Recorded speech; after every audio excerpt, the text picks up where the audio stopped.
TNPSC படிக்கிற நண்பர்கள் எல்லாருக்கும் வணக்கம். இன்றைக்கி என்ன பார்க்க போகிறோன்னா, சுரேஷ் அகாடமியோட எஸ்சிஆர்டி புக் அரசியலமைப்பு. இந்த புக்கோட ரிவ்யூ தான் பார்க்க போகிறோம். இந்த புக்கு வந்து புதுசாக வாங்குறவங்க வாங்கலாமா வேண்டாமா, இல்லை ஏற்கனவே வாங்கினவங்களுக்கு இதில் என்னென்ன மிஸ் ஆகுது அப்படிங்கிறத பார்ப்போம். ஃபர்ஸ்ட் ஆஃப் ஆல் ஒரு கிளாரிஃபிகேஷன். ஏன் நான் சுரேஷ் புக் மட்டும் ரிவ்யூ போடுறேன் அப்படின்னு சொல்லி நிறைய பேர் கேட்டிருந்தீங்க. சில பேர் வந்து ஏதோ அகாடமிகிட்ட காசு வாங்கிட்டு போடுறேன் அப்படி இப்படின்னு சொல்லியிருந்தீங்க.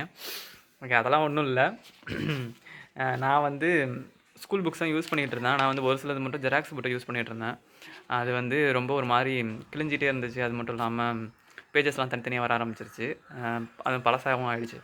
அது இல்லாமல் சரி ஓகே, ஒரு செட்டாக வாங்கிப்போம் எஸ்சிஆர்டி புக் அப்படின்னு சொல்லிட்டு தான் வந்து சுரேஷ் அகாடமியில் வந்து ஒரு அக்டோபர் மாதம் வந்து வாங்கியிருந்தேன். அதை தான் யூஸ் பண்ணிக்கிட்டு இருக்கேன். நான் இதை வச்சு தான் படிச்சுட்டும் இருக்கேன். அதனால தான் வந்து சுரேஷ் அகாடமி புக் மட்டும் ரிவ்யூ போட்டுட்ருக்கேன். மற்றபடி வேறு எந்த ஒரு காரணமும் இல்லை. இதுதான் ரீசன். ஓகே, இப்போ நான் வந்து ரிவ்யூக்குள்ளே போயிடலாம். ஃபஸ்ட்டு என்னென்னா வந்து இதில் வந்து எல்லாமே வந்து கட் பண்ணி கொடுத்துருக்காங்க. அது ஓரளவுக்கு நல்ல விஷயந்தான். ஏன்னா எல்லா டாப்பிக்லேயும் வந்து இது எங்கே இருக்குது, 10th எங்கே இருக்குது, 12th எங்கே இருக்குதுன்னு அந்த டாப்பிக்கை மட்டும் கட் பண்ணி கொடுத்துருக்காங்க. ஏன்னா வந்து பாலிட்டிக்கில் லெசன் வைஸாக கட் பண்ணியிருந்தாங்கன்னா பெருசாக போயிருக்கும் புக்கு. ஆனால் அதுவே தான் இதில் டிஸ்அட்வான்டேஜ்னு நான் சொல்லுவேன். ஏன்னா வந்து ஒரு சில விஷயம்லாம் வந்து இந்த கட் பண்ணும்போது வந்து மிஸ் பண்ணியிருக்காங்க. அது என்னென்னா வந்து 10th வந்து 10th ஃபஸ்ட் லெசன் நினைக்கிறேன். அதில் வந்து அலுவலக மொழிகள்னு ஒரு டாபிக், அதாவது ஒரு பேராகிராஃப் இருக்கும். அந்த பேராகிராஃப் வந்து ரொம்பவே முக்கியம். அதுவுமே படித்து வச்சுக்கோங்க. ஏன்னா 10th குரூப் 4 பொறுத்த வரைக்கும் நம்ம 10th எதுவுமே ஸ்கிப் பண்ண முடியாது. அதை வந்து மறக்காமல் படித்து வச்சுக்கோங்க. அது ப்ரீவியஸ் கூட கேட்டிருக்காங்க அலுவலக மொழிகள்லேருந்து. அதை நல்லா பார்த்து வச்சுக்கோங்க.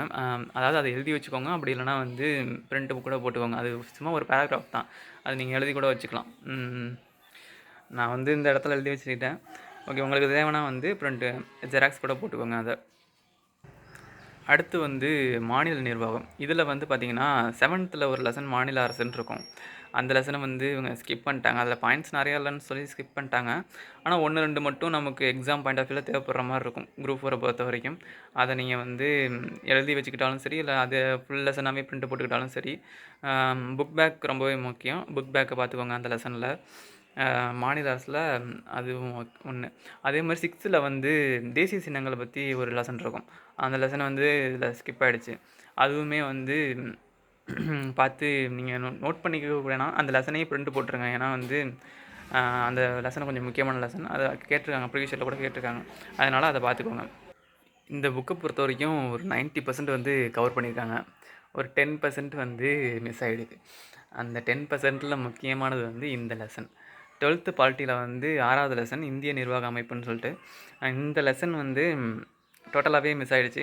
இதை நான் முடிஞ்ச அளவுக்கு பார்த்தேன், எங்கேயுமே இல்லை. அதனால் நான் வந்து பிரிண்ட்டே போட்டுட்டேன். இது நான் ஒரு டெஸ்ட் பேட்சில் இருக்கும்போது அவங்க வந்து இந்த லெசன்லாம் படிங்க அப்படி சொல்லிட்டு லெசன் லிஸ்ட் கொடுப்பாங்கள்ல, அதில் இருக்கும்போது நான் இதில் தேடி பார்க்குறேன். அந்த டாப்பிக்கில் அந்த லெசனே இல்லை.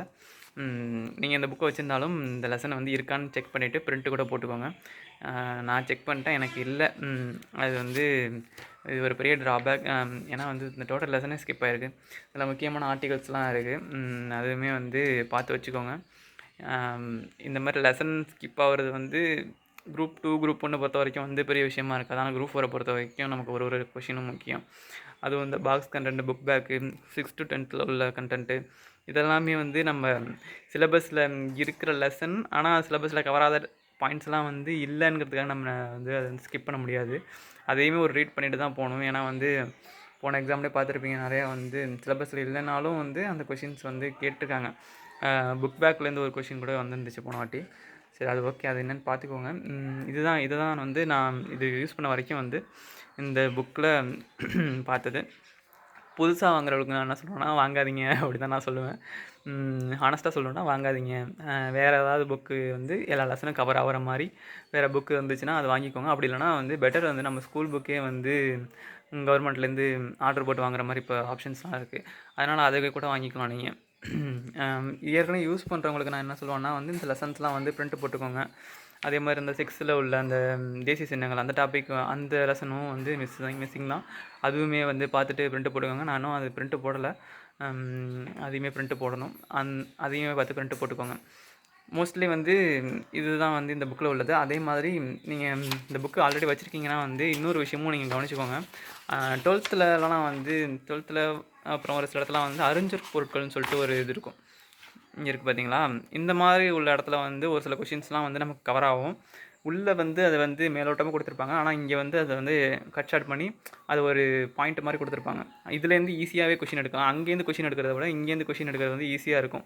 நம்ம இதில் படிக்கிறதும் வந்து புரிஞ்சுக்கிறதும் நம்மளால் ஈஸியாக புரிஞ்சிக்க முடியும் இந்த அறிஞர் பொருட்களை. அதனால் இந்த புக்கு யூஸ் பண்ணுறவங்க வந்து அந்த அறிஞர் பொருட்களை வந்து பார்த்து வச்சுக்கோங்க. அதில் ஏதாவது மிஸ் ஆகுது, நீங்கள் படித்ததுலேருந்து இது மிஸ் ஆகுது இல்லைனா இது தேவைப்படுது அப்படிங்கிற மாதிரி மட்டும் எழுதி வச்சுக்கோங்க. அப்படி இல்லைனா பிரிண்ட் கூட போட்டு வச்சுக்கோங்க.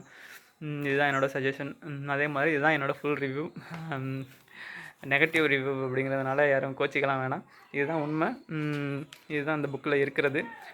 ஓகே, பார்த்துக்கோங்க. முடிஞ்ச அளவுக்கு வந்து வேறு ஏதாவது ஸ்கிப் ஆகிருந்தாலும் அது கமெண்ட்டில் சொல்லுங்கள். பார்க்குறவங்க வந்து தெரிஞ்சுப்பாங்க இதெல்லாம் வந்து அதில் ஸ்கிப் ஆகுது அப்படின்னு சொல்லிட்டு.